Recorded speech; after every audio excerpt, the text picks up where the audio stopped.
Hello, everybody, and welcome to another fantastic episode of Wrestling Doesn't Make Sense with us, the two wrestling boys. That's our new name. Um, so we're going to talk about SummerSlam, I think, because SummerSlam was last week. And I had the good fortune to be present at SummerSlam and Takeover. And Takeover, from what I remember, was a great show. Hell yeah, it was. It was a lot of fun. We were a little annoyed that the Undisputed Era didn't walk out of there with the tag titles because we were like, it's a lock. They're winning the tag titles. Mm-hmm. And then they didn't, which was a little bit of a shame. And then they fucking won them the week after that on NXT. Yeah. Like, so that's pretty weird. the fuckers couldn't have done that on the show that I was actually at, you know? God damn. But it was a lot of fun. All of Takeover was fun. It was good to see, like Pete Dunne. You know, even though I live in the UK, I've never seen Pete Dunne. So that was really nice to see him live, and Roderick Strong as well. That was a fun match. That one. Yeah, that was really good. Obviously, it was fun because Velveteen Dream was in it too. So like, you know, how could you go wrong with that shit?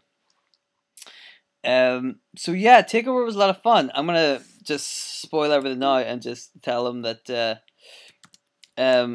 I got very drunk and was at SummerSlam and forgot everything that happened at SummerSlam. So there you go. But we can still talk about SummerSlam a little bit if you want, if you remember. What do you want to talk about first, NXT? Yeah, let's just cover a little bit of NXT because I mean, like you say, it was a really good show and. Pretty much every single match was really good. Like the one that sort of caught me the most by surprise was the Io Shirai versus Candice LeRae match. Yeah, which that was awesome. That was just non-stop, hard-hitting, like busting out awesome looking moves and sequences, and it was amazing. It's good to see like. Because, you know, Io Shirai kind of came in with, like, big fanfare and stuff, but Candice has been around for a while, and I think she was almost like, enhancement talent to begin with, and then earned her contract and kind of got her foot in the door, and this was, like, her coming out party, in a way, like, getting to show what she can do, so even though she lost the match, she came out looking brilliantly, and so did Io Shirai as well. Yeah, dude, that match was really good. I really liked. Well, yeah, you're right. It was really good to see like Candice LeRae in like a proper match. You know, there was a lot going on there because I wasn't too familiar with her before.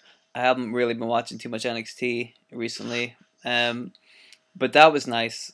Io Shirai though was fucking. She's good. Yeah, she's very good. She is fantastic. Yes, I'd say that was probably like, well, the main event, of course, was very, very good. That's probably match of the night, but that women's match, you know, close second. That was pretty good.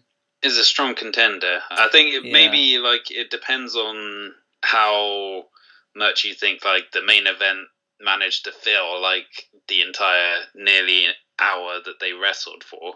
Because like that's a long time to kind of be invested in a wrestling match, like all the way through. So if it like kept your attention throughout all that hour of match, then yeah, you probably say that's the match of the night. But if there's any slow spots or whatever, then I would probably go for Io Shirai versus Candice LeRae. From what I remember of it, the main event was a lot of fun. It was. It did, you know. I mean, these are guys who have fought plenty of times already.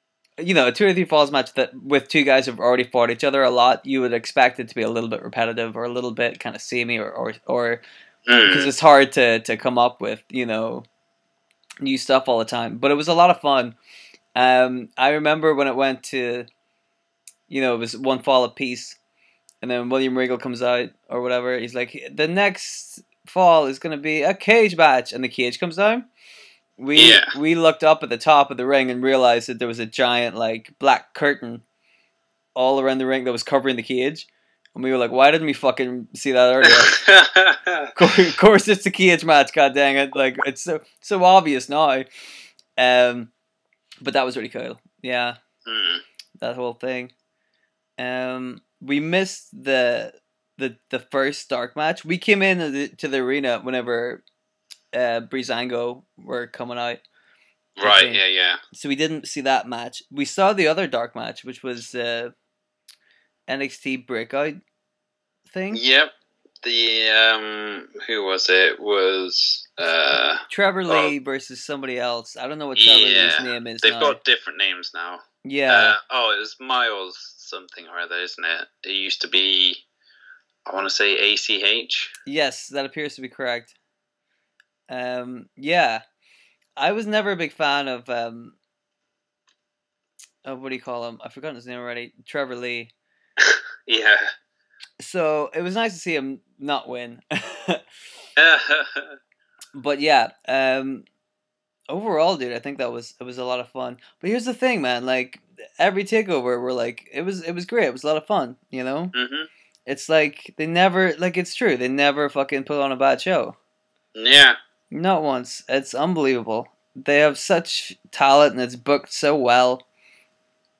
You know? And like we've said many a time before, they're allowed to actually go out and wrestle without having like too much bullshit getting in the way. So they can go out for like 15, 20 minutes or whatever and put on a good match. And I guess there's no Vince interference to fuck it up. Exactly. They get loads of time and they get to, put all their little bits in, all their spots and stuff. And it, it makes a difference because the matches do seem a little bit more personalized, if you will. You know what I mean? Because if you watch Johnny Gargano versus Adam Cole, it's not going to be at all the same as like some of the other matches on the card because they have their own little touches to them. Well, and I was just reading actually right before we came on air that Shawn Michaels was the producer for that match, him and Michael Hayes. So nice. Yeah, they obviously had a big part to play in it as well. Well, there you go. Like, two guys who know the business. That's the way to do it. But then, like, on Raw and SmackDown, you got guys who know the business being the producers. So, like, why can't they, produce a little better? Yeah. You know what I mean? Like, I think it definitely has more to do with the fact that the handcuffs are off on the NXT as a whole. I think that, again, that is another thing we've talked about plenty of times before. Mm-hmm. God knows how long that's going to stick around for, but we'll talk about that in a different podcast. So yeah, what else do you want to say about? Really, is there anything else we can say about NXT other than it kicks ass? I was a little surprised to see Shayna Baszler retain. Yeah, same here. And I thought that match wasn't. I don't know. It was probably the weakest one on the card, to be honest. Yeah. I don't know what it was like actually in the crowd, but it seemed like they weren't heavily invested in it, and I don't know, they didn't seem to buy into Mia Yim a lot as well. Again, like, it was fun, and you're right in that it was probably technically like the least good of the matches on the card. I enjoyed it because I do like Shayna Baszler, and Mia Yim's very good as well. So like, I didn't think they put on a bad match for sure. No. But I don't know, like, that's why I thought Shayna was going to lose, because sometimes you get the vibe that, whenever somebody has been champion for a long time, the crowd kind of sours on it. So I kind of thought like, now is probably a good time for her. I actually thought, like, the last takeover, she was going to drop the belt. Because I thought for sure she's going up to the main roster soon. Yeah.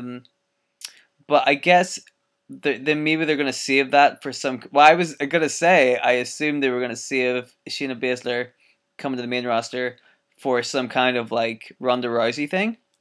Yeah. However, but, maybe not anytime soon. However, given recent circumstances, Ronda Rousey might not be coming back to competitive fighting for. I mean, she will, but just not for a while. Have you seen that picture? Yes, I have seen the picture. Holy shit. It is disgusting. I gotta tell you, dude, she is a fucking trooper. She's amazing. She is like you can't beat her. She really is that tough, you know. Apparently, she did the injury and then she finished the scene, and then she was like, "Oh yeah, so I probably should go to the doctor or something." And I'm like, "What? What the fuck have you done to your hand?" Right, like I heard that too, but you're like, why did the director not like look at the fucking hand and like cut instead of like why let her finish the take? Yeah. You can see how bad, like you can notice that if you're a fucking director. Like, hey, Rhonda, can we do one where your hand isn't mangled, please? Could you like, like if I was the director, like it's a good story for her to tell that she like powered on through it, but also like anybody involved in that production who let that go on is a fool. So so that might be so Shayna Baszler may end up being champion for a couple more months until because it probably will fucking take Ronda Rousey like 2 months to recover from this. You know what I mean? Oh, at least, yeah. She's a fucking beast. She'll be back in no time at all. Maybe like in time for WrestleMania next year, they'll do some kind of shenanigans. I mean, it seems likely. If she's not pregnant, like it was rumored that she was going to take this year off to like have a baby and stuff, and that's not happened. So it makes sense that she'd come back in time for WrestleMania. Yeah, because like she could easily come back next year and do another year. Like WrestleMania to WrestleMania, and then if she called it a day there, nobody would be like, nobody would say anything about it. I think that would be a job well done. Although, WWE would probably find a way to keep her hanging around for ages. A la Brock Lesnar. I mean, it worked for him. Yeah. It worked for Ronda. But that's all hypotheticals, happenstance and stuff like that. I was a little surprised to see Shayna retain, but, I guess, like you said, the crowd weren't like 100% behind Mia Yim, so maybe it just wasn't the right opponent to put the title on. Right, but then like who else would there be? Well, it kind of depends on the story as well. So, one thing I've seen suggested is maybe when Dakota Kai comes back from injury, which I think is going to be pretty soon, probably be a good person to maybe have a go take the title from Shayna, because they've got a bit of history going back to, I think it was last year when Shayna Baszler broke her arm and then put her out for a few weeks, and then Dakota tried coming back to get some payback, but I don't think it paid off then. But since she's been out on the sidelines for so long, she's a fresh face coming in, and she could be someone who could surprise Shayna that no one really expects to beat her, and then just shake up the entire women's division. That's an interesting one. I like the sound of that. Do you know when she is going to be like ready to return, or is she cleared already? I think she's on her way back, because her and Tegan Knox are both they've both been suffering these long-term injuries, but they're both on the way back. So I know Tegan Knox has had her first match like a couple of weeks ago, so I'm pretty sure Dakota Kai can't be too far away. Okay. So you could maybe see something like at the next show, maybe? When's the next one? Before Survivor Series? Yeah, presumably. I mean, because at the moment, who knows, really? Because it's wide open, and then with all this big change that's about to come to NXT that we'll talk about in another podcast, that it seems like there's going to be big changes on the horizon. So, I don't want to predict anything right now. Yeah, that's a good point. Okay, well, we'll save that for later. But Dakota Kai is a good choice, I think. That's an interesting one. I can dig that. Because I don't really know who else would be like, because she's done such a good job of like killing everybody so far. Exactly. She's very good at that. Yeah, I'm a big fan of Shayna Baszler. She's so good. She makes everything look like real, which is super cool. I really like that. And again, it just adds another like little different thing to NXT, you know? Yeah. So, now that we've talked about how great NXT is there anything else you wanted to say about that one? Nah, let's move on to the big show. Let's move on. Well, not the big show, but, SummerSlam. He wasn't even fucking there. Well, he might have been there at the beginning. I don't fucking know. So, yes, I had a watch of this show today. I didn't hate it. No, nor did I. I thought it was pretty good. Mm-hmm. It wasn't like, a 5-star classic across the board, but like it was fun. It was a lot of fun to watch. Yeah, I was mostly invested in all the matches, and that's a fairly good sign. Mostly. I maybe I could hazard a guess as the one you might not have been invested in. Oh, go on then. Well, okay. Let's see if we're on the same wavelength. Goldberg versus Dolph Ziggler? See, I didn't mind that because it kind of served its purpose. Yeah. With Goldberg just like crushing Ziggler and wiping him out. Like, it wasn't a 5-star classic by any means, but it was what it was supposed to be, really. Right. I agree with that. Like, it was just a bit of fun. I'm like, that's okay. I mean, what I mean is, like, going in, I'm like, I don't really care about watching the match. No, nor did I. but having seen it, I'm like, it is what it is. Yeah, and it was, I guess, good sort of vindication for Goldberg after the match with Undertaker, which got shat all over by everyone watching it. Have you seen it?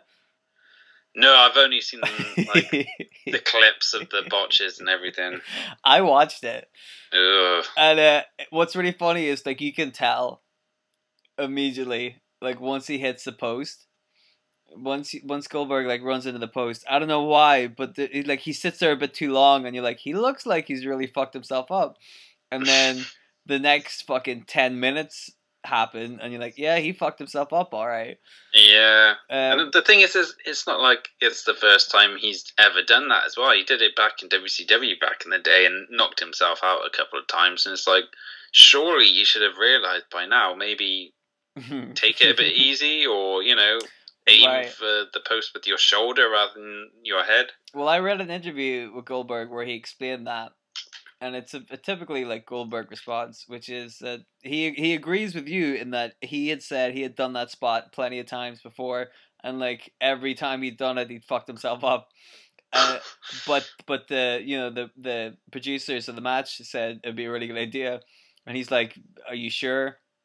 I don't think it'll work." But they're like, "Oh, just take it easy." And Goldberg's like, well, I'm Goldberg. I want everything to look real. I don't take it easy. So I hit the ring post as hard as I could. Oh, dear. I'm like, well, at least he's fair about it, at least he's admitting that he's a bit of an idiot. But, I admired that. You are correct in that it is definitely a better way for Goldberg to go out. Like that's what I thought when I watched it. I'm like, at least he gets to go out doing what he did best, which is 2 moves. But he did them well. Yeah. He did them well. Exactly. He didn't fuck them up, so... It's the best we well done, Goldberg. Yeah, dude. You did the best you could. So what else happened on that show? I really liked Becky Lynch versus Natalya. Yeah, so did I. I really liked that. My brother, who I was at SummerSlam with, does not like Natalya, and I don't know why. And then, we watched that match later. Apparently, when we got home to his place, we watched the matches we missed. And I don't remember that either. Because by that point, I was well gone. Yeah. But I haven't watched it again, and I'm like, it just shows how good both those guys are. I'm a real big Natalya fan, and obviously I'm a big Becky Lynch fan too. So that match I thought was a lot of fun. Leaned into the whole submission aspect of it quite well as well, I thought. Yeah. So I was very happy with that match. Like that, I would have liked to have seen that one live, but like, Yeah. You can't have everything. What else happened in that show? Oh yeah, I thought the Charlotte versus Trish match was really good. Yeah, same here. Like the fact that Trish Stratus could come back and have a singles match like that after all these years away is, crazy. I mean, she was always good back in the day. Don't get me wrong, but she's not been a regular competitor now for going on 10 years? No, probably like 12 years or something like that. Right. Like, so to come back and then hang with Charlotte Flair, who's arguably the best women's wrestler going at the moment, is pretty impressive. I mean, that's good going, man. Like, her last match would have been, was it her and Lita? Yeah. When was that? Was that the Royal Rumble? When was that? That I can't remember. Yeah, it was around that sort of time, like just before WrestleMania, I think, because when they introduced the women's tag team titles. But that was at the Elimination Chamber, wasn't it? Yeah, that sounds right. So sometime in between Elimination Chamber and WrestleMania? I think so. Or was it at WrestleMania? Either way, that was, it was it was a tag team match for one thing, so the pressure wasn't on just her, but it was pretty much every match she's had in the past few years has been sort of a tag team match or a Royal Rumble or Battle Royal or whatever. So she hasn't had to kind of, carry her half of a match really or all the way. So, this was a bit of a different test for her, and in her last match as well, apparently. So, she did a hell of a job. Right, and like that's not a bad way to go out. Mm. Against Charlotte Flair, because like you said, she is one of the, if not the best or most talented. Best is very broad. She's incredible, Charlotte Flair. Basically, is what I'm saying. Yes. So that was cool to see that. See her hang she's still that she can still go. That was really cool, and that that was a match that got a lot of time. They put a lot of work into that. I like that. What else? What do you think of Shane McMahon versus Kevin Owens? That was, it was what it was. I'm a big fan of Kevin Owens, not a great fan of Shane McMahon. I mean, I like Shane McMahon. I just got really sick of seeing him on TV all the time. Mm-hmm. Yeah. Apparently, Elias was a special guest enforcer. I did not remember this. But Kevin Owens, I definitely saw him coming down to the ring, so that happened. I thought that match was just okay. It kind of reminded me of back in the day, Stone Cold Steve Austin having the deck stacked against him by Vince. Mm-hmm. Like the way, Elias was obviously there as the guest enforcer or whatever he was, and then constantly getting involved and Owens having to kind of battle back against both Shane and Elias and somehow find a way to win, and then he wins with the stunner as well. So I guess it was very Stone Cold but I it wasn't again, it was a bit what was it we were talking about before? But the match, it wasn't the best technical match or anything like that. Oh yeah, but it was what it was. Yeah, for a spectacle, for a showcase, it popped the crowd. That was for sure. So it did its job. Yeah, I gotta say, right? I was just ragging on Shane McMahon a moment ago, but in that match, Shane didn't do too bad. Hell yeah! I thought as a worker, because people are always slagging off Shane McMahon for being shitty at actually being a wrestler, and to be fair, there's a lot of evidence that would suggest that he is indeed shitty as a wrestler. But I thought this match he looked pretty good. Yeah, I would agree with that. So maybe Shane McMahon's best match in a long time. You raise a good point with the authority angle, but I think that it's just an angle they've been trying to do for a long time, and it's just not been clicking for a long time either. They tried it with Seth Rollins as a bad guy, and then they tried it with Roman Reigns as a good guy. So Roman Reigns was the Steve Austin guy, Yeah. They tried this before and it doesn't always work. They kind of tried it with Punk. That's what it was. It was an authority thing. Yeah. And it didn't really click. So they try this a lot, and it's quite telling that this time they've gone like you said, almost like a carbon copy kind of route with Steve Austin. Like it's very similar. They're giving Owens a very similar kind of character, and the stunner, of course, is a dead giveaway. Yeah, like, you know, Shane is working that kind of angle where he's like screwing Kevin Owens for no like real reason. well, I mean, they kind of feuded. I want to say last year, maybe heading into WrestleMania. Oh yeah. Because they had that tag team match, Shane and Daniel Bryan versus Owens and Sami Zayn. But so like there's history there, and then you know with Owens turning face as well again recently. You know it kind of feels fresh in some aspects, but then in others it's like, oh yeah, this is what we've seen before. So yeah, you know, I'm glad for Kevin Owens getting that spotlight though, especially in Canada and you know, in front of his home country and whatnot. So it's pretty cool. It was, yeah. I mean, like we have the advantage or disadvantage, if you will, of having been wrestling fans for so long that we have already seen this angle play out. You know, so like we know what's coming, but like you said, it's fresh because we haven't seen it in a long time, and it's also fresh because other people in the audience won't have seen it. It's a whole new thing to them. So like it has a good chance of getting over. Plus, it also has the chance of getting over because people do kind of associate it with the Steve Austin run, where they will literally go, remember when wrestling was exactly like this, you know, that kind of thing. So I think that has some legs to it if they do it right. But you know, they have a habit. They have a damned habit of not doing things right. Yeah, and dragging things out too long as well. So hopefully they kind of have an ending point in sight for this one. But then, like the Austin McMahon thing went around fucking, how long did that run? 3 or 4 years?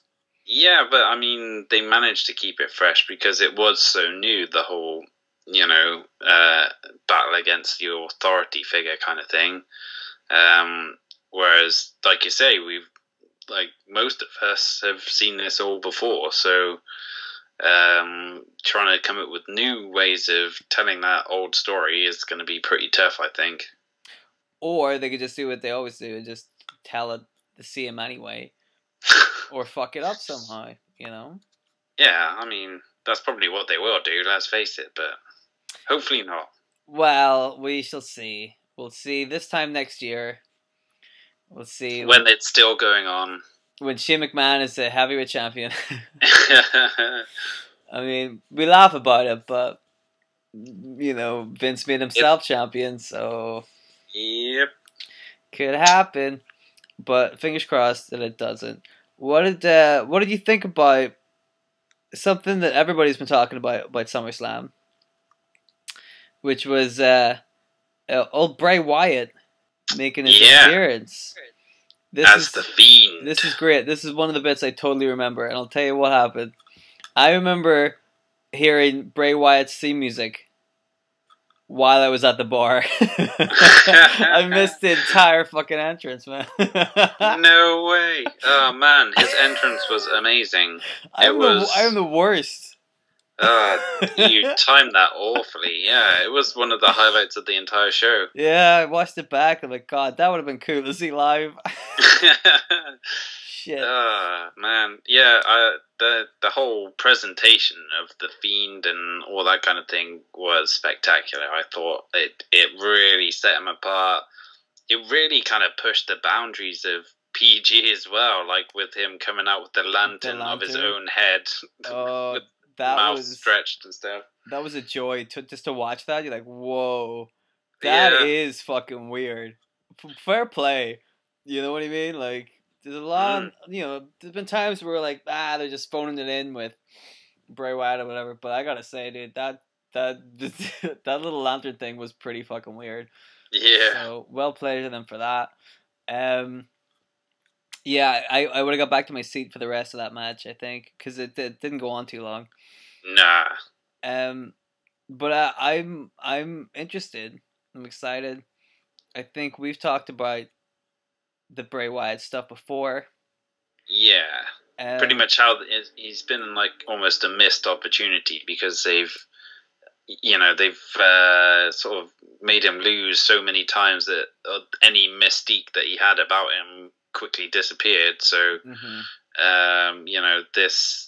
this is a chance for a fresh start. He's not really been on TV for a year until the Firehouse. What was it?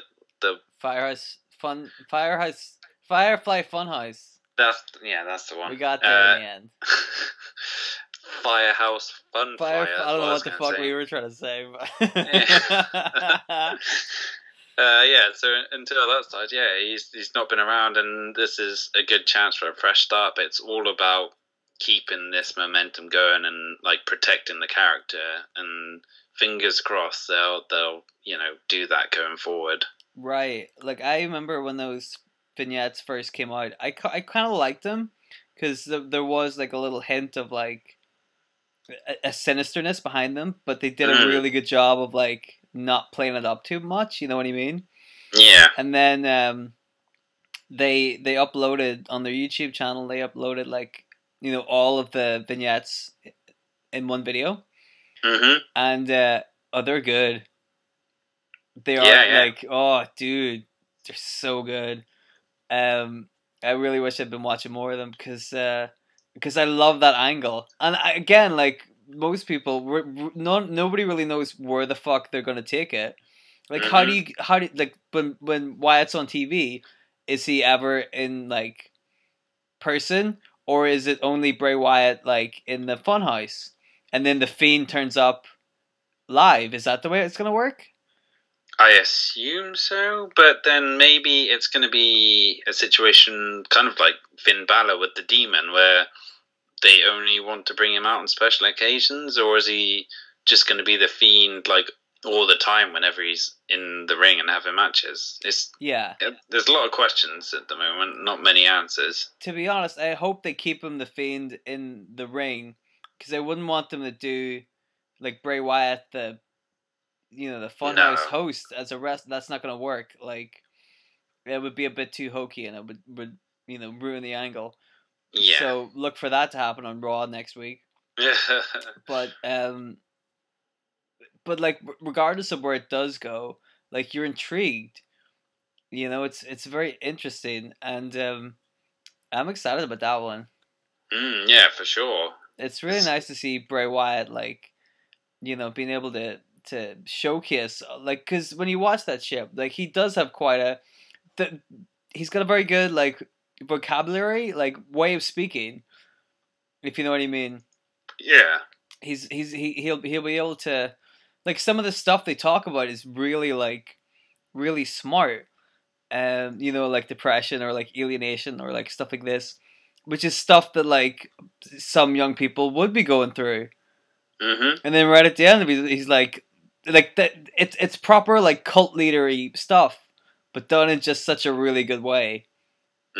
Because you could see a lot of people like actually like, because the thing about Bray Wyatt, the old Bray Wyatt, is like he was a cult leader, but like, well, why? What did he do that was cultish, other than having a strong personality? Do you know what I mean? Yeah. Like he didn't say anything revolutionary. And he didn't make people follow him. He just said, "I'm Bray Wyatt, I'm gonna kill you." Like there was no message. I did a great impression, by the way. But like, there was no message. Whereas in the Funhouse ones, it has this like creepy like, I used to be just like you, and look at me now. I can help you if you let me in. It's good. It's just basically what I'm saying is it's good. Yeah, I think it's telling as well that I think he's the one, like, pretty much entirely behind it. He's the one who kind of came up with the concept, who like went and worked with other people to create the masks and the puppet and stuff like that. And he's been the creative driving force rather than not to slam Vince again, but yeah. Right, but like that totally like it gives it identity, which is what we were talking about with NXT. It gives it a real identity. It doesn't seem like a hokey regular skit that they put on. It actually seems like something different and something with somebody's like proper voice to it. And like that's the way shit should be going down. People should be able to develop their own voice. And exactly. It's almost like a throwback to the sort of Attitude Era when people did have that more ability to have freedom in the say of their character and what they did and stuff. But that's exactly it. I think that one of the reasons I like Bray Wyatt so much is that he's a character. You know what I mean? And like I kind of miss that from the old days because some people don't because let's be fair, back in the day they would go a little bit too heavy on the characters. You know, we had fucking evil dentists and fucking, you know, ice hockey players. Yeah, fucking Repo Men, like, you know, fucking Tugboat who was like a sailor and a wrestler. Like, why are you doing both? Like, you know, sometimes it went a little bit too hard with the gimmicks. And so I think that after the Attitude Era, people kind of, they got sick of the hokiness of it. Which led to like a big period where there were so many like really bland wrestlers where they didn't have any. They were just big guys or impressive like looking guys, and they didn't really have a character. Yeah, you know what I mean. So it's nice to see like an actual character coming back, like Goldust. Like that's a character, right? Bray Wyatt as the Fiend, that's a character. You know, Mankind, that's a character. The Undertaker, these are characters. You could argue that like Triple H and The Rock are just really good wrestlers. Yeah. Whereas Undertaker and Mankind are like characters. And I think it's good to have a good balance of those with the right people in it. That's the thing, it has to be balanced. It can't be, you can't have too many of those characters, otherwise then it starts turning into a bit of a like cartoony type situation. Yeah. And I'm not sure how well that would go over. But also it has to be the right people in it, because you can't just go up to any fucking random guy and say, you know, you're going to be a clown today. Because they're not going to be able to pull it off. But if you have a guy that's like, I could totally make this fucking clown gimmick work, just give me 5 minutes, I'll make it work, then, you know, that's the kind of guy you want. So there's room for that kind of stuff. Hopefully it just depends on the people, I guess. So that's that. that's Bray Wyatt like comprehensively covered. What else happened on that show? Okay, so we had 2 title matches. We had the WWE title match, Kofi Kingston and Randy Orton, and then the Universal title match, Seth Rollins, Brock Lesnar. And for me, man, I was kind of surprised. I thought the Kofi Randy one would be the one that I enjoyed more going into it, but they seemed almost like they never really got out of second gear. Like they kind of, you know, it felt like it dragged on a bit, and then when it went to the like double count out finish, which was not particularly well done because Randy was just stood there as Kofi's kid was like shouting at him and got counted out. It was just a bit disappointing, really. Right. We were like, whereas what? Like the count out, we were like, really? Yeah. It caught everyone by surprise because nobody was paying attention to the count. Yeah.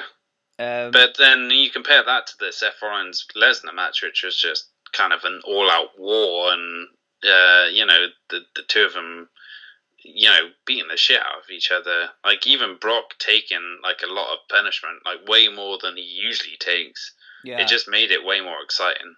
And actually, that one was fun.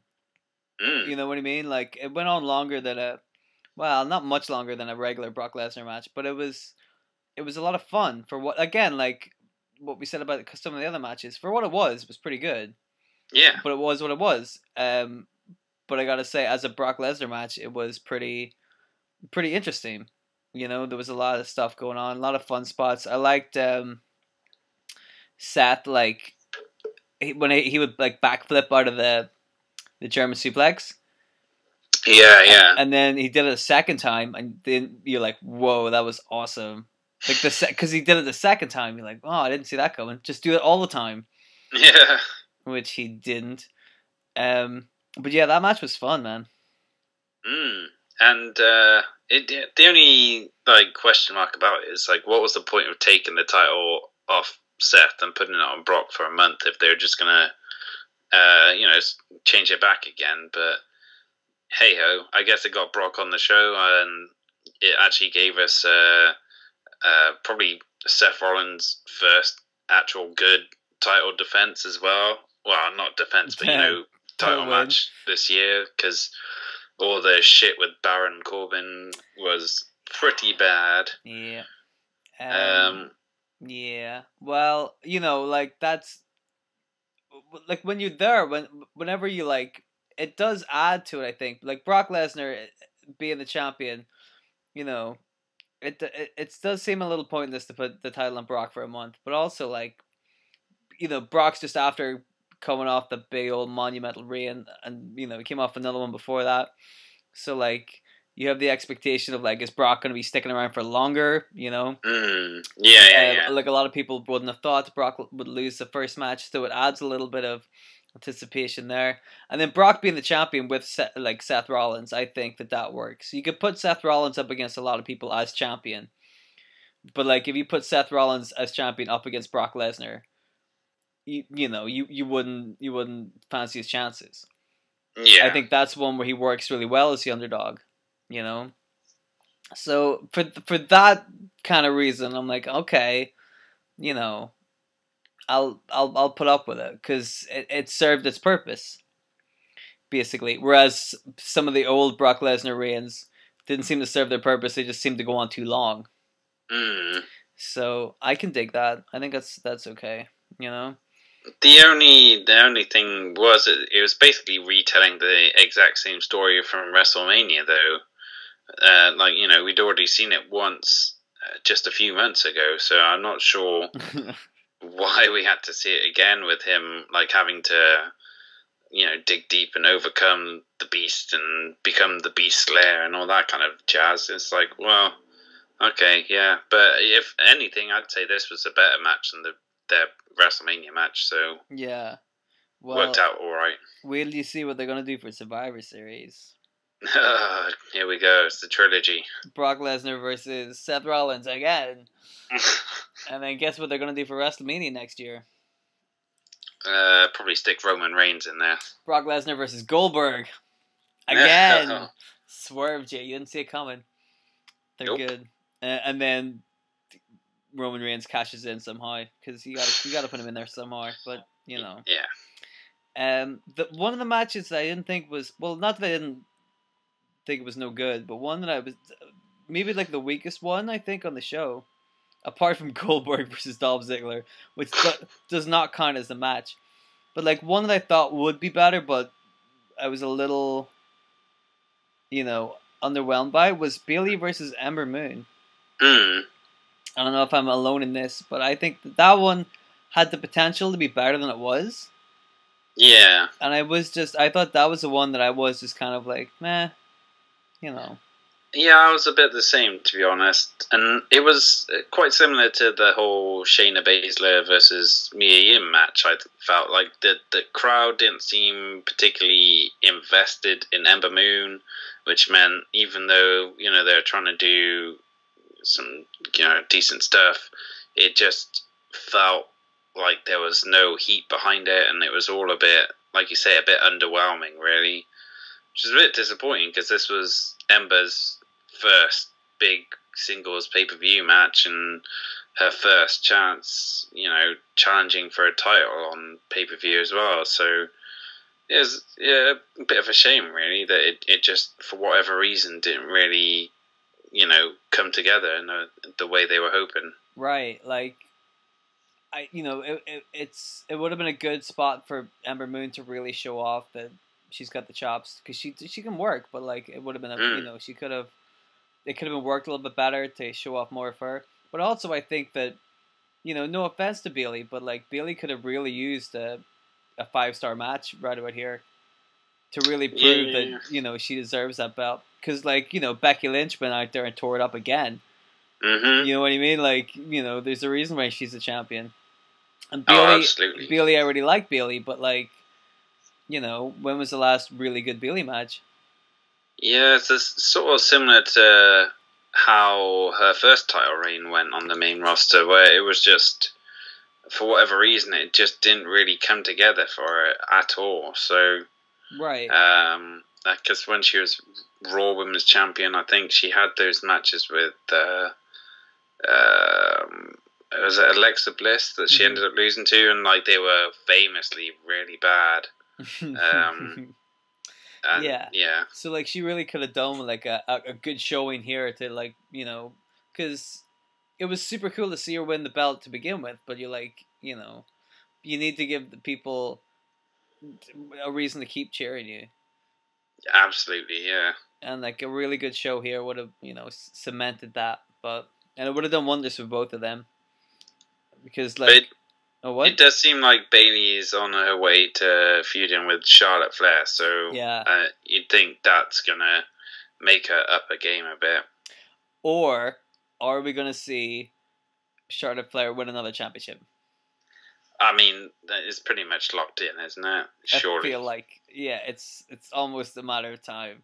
Mm-hmm. It's They're super determined to make her have as many championship reigns as Rick. So I mean, on one hand, I can, and that's fair. I understand that it's good to show that both of the Flairs are talented and have a talented lineage, and really big up the Ric Flair name or the Flair name. On the other hand, you're Charlotte is crazy young. You know what I mean? How many years did it take Ric Flair to win 1 billion championships? Yeah. Charlotte's won all of hers in less time than it's taken Ric Flair to win 5. It's a bit much.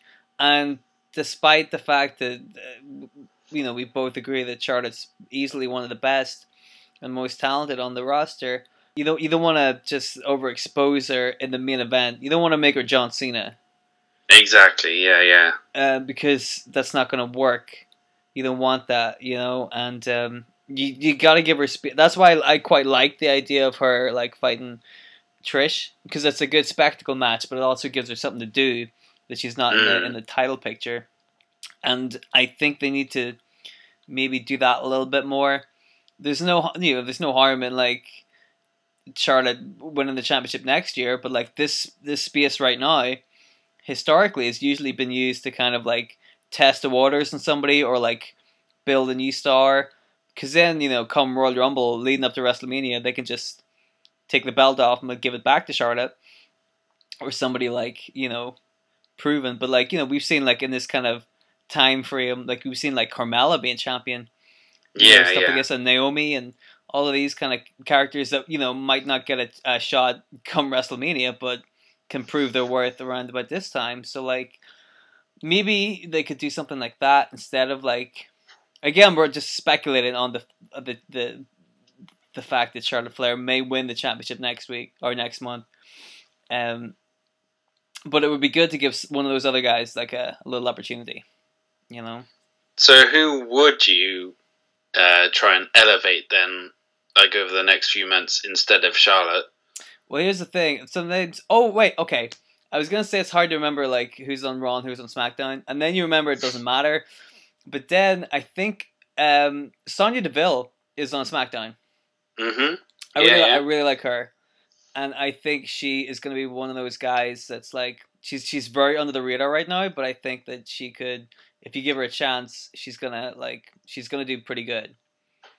You know what I mean? Yeah. She's still early into it, but I think she could work it for the moment. Yeah, she strikes me as someone who's really good at wrestling, but she hasn't quite connected yet as a character. Mm-hmm. And I think once she does, and she comes across as the total package, then she could be a big time player. But at the moment, it's just finding that hook, really, to kind of get the audience invested in her. And maybe the whole alliance with Mandy Rose has been a bit detrimental in that way because the WWE are obviously more focused on Mandy Rose, and she seems to be the one taking a lot of the potential spotlight away from Sonya. So I'd say maybe if they split them up and put them on different shows, and if they actually had like a proper brand split or whatever, but it would probably do them both the world of good, because then they could stand on their own 2 feet and not have to worry about either being in the other's shadow or casting a shadow that the other can't get out of. Right. You're right in that, it does seem like the WWE are a little bit more focused on Mandy Rose than they are Sonya Deville. So yeah, a split might do them good, but then a split you could work into a storyline too. You could really make Sonya Deville like into a good face character, because I think she could do it. Mandy Rose is a perfect heel. Like that's all. You could easily do that. I would say if you were gonna try and build somebody new up, I would go with Sonya Deville. That would be my pick. Sounds like a fair shout. What do you think? Ah, man, I was hoping you wouldn't ask me, because I'm not sure. You were going to pick Sonya Deville, too. You can pick her if you want. Well... Because who else is there? You could maybe call somebody up, but, like, the roster is pretty full the way it is. Yeah, but, I don't know, I think... say someone like... I mean, they've already kind of tried to push Lacey Evans, and that didn't really work very well. But I think Ember Moon could have done pretty good if she'd had like more storyline behind her, like heading into SummerSlam, because they kind of really dropped the ball there. Mm-hmm. But yeah, someone like Kairi Sane or Asuka getting back into the scene again. Someone who has got obvious talent and the fans like, but for whatever reason the WWE just haven't been keen on pushing. So I'd go for one of those two. Right, like I was about to say Asuka, because I love Asuka. But then I figured at the moment you could probably build up Kairi Sane and Asuka if you did like pull the trigger on them winning the women's tag team championships. I think since they're a team now and they're both very talented, smart money, of course. We say the smart money like they don't fucking know, but the smart money would be like to eventually give them a run with the belts and make them something worthy of holding, because those two guys could do that. And it would also free up like the main title picture for somebody else, like your Ember Moons or anybody else like that. So yeah, but again, it just depends on what they want to go with. It would be nice if they focus more on the women's tag team championships, but there you go. Well, yeah, they kind of got lost a bit with the Iconics. They sort of forgot they even existed pretty much. So I guess now at least they've switched hands and gone to Alexa Bliss and Nikki Cross. Who else is it? Yeah, Nikki Cross. Yeah, that's the one. And yeah, now they've changed hands. And obviously Alexa is someone that they're huge fans of in WWE behind the scenes. And they like to have her featured every week, even if she isn't in a match or, whatever. So she's going to bring more spotlight to the women's tag team titles and hopefully, raise the stakes a bit. So it's not a bad thing. Right. So like a little feud between Alexa Bliss, Nikki Cross, and the Kabuki Warriors. I would dig that. I really would. Yeah. That's a lot of good, talented people on that show. So I would be very happy with that. That's the way they wanted to go with that one. I still think though that the women's tag team titles is a bit of a waste at the moment. Like, even if the Kabuki Warriors step up, there's not that many other teams really. You got like Liv Morgan and Mandy Rose. Yeah, I guess you still got the Iconics as well. You mean Sonny Deville and Mandy Rose? Oh, what did I say? Liv Morgan? Oh, sorry. Yeah. Yeah, I completely got that wrong. You know, like Nia Jax and what do you call her? Tamina Snuka are still out in their tag team. So like, oh yeah, I would imagine they're gonna come back and go straight to the tag team championships. But they're all heel teams pretty much, aside from the Kabuki Warriors. That's the only problem.